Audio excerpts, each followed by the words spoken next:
During my first 10 years as Pope, you have heard me every week with the same constant petition: pray for me. I have said this in audiences, the Angelus, and various speeches.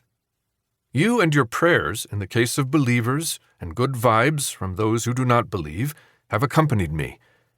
They have been a permanent source of energy in my continuing forward with the papacy. For this reason, I would first like to thank you. Second, I would like to tell you that today I place myself in a little more beggarly fashion than usual. I want to share with you 10 requests I am making in the name of God to face the future with hope. I have the same relationship with God as any other person, a very human one. If you read the Bible, you will find characters who sometimes move away from God, hide from God, and fight with God, like when Abraham bargains with him over the righteous of Sodom. See Genesis chapter 18, verses 23 to 32. A relationship with God is good when it moves forward along the years, does not remain in its infancy, and is open. It is a bond that matures daily, open to misunderstanding, struggle, and communion that is born every new day. I strive for a relationship like this, even in the dark moments. I know that God is there, not only when I speak. Sometimes I am merely silent and let God talk so that He will make Himself known. It is a relationship of coexistence. Other times I do not understand God because He has a particular way of proceeding. But in any case, one thing I am clear on, and it is how God is with me and with all the world. There is a closeness, a way of compassion, and a tenderness. I hope that my relationship may follow this manner. Sometimes it is formal, such as when I celebrate the sacraments.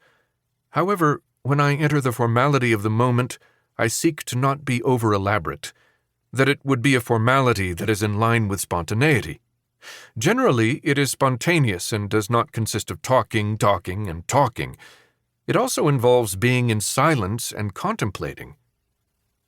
When I was young, it was beneficial for me to read about a saint who was said to spend all his time in the chapel. When asked what he was doing there and how he spoke to God, he responded, "I do not know. God looks at me, and I look at God." Sometimes our relationship with God is like this, wordless. This is an example of a saint. In my case, I do not get to this mystical state, nor even close to it. I must fight for closeness every day. What I feel for God is love.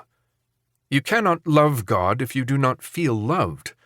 In life, ingratitude often gets in the way. It is not feeling loved by someone who loves you.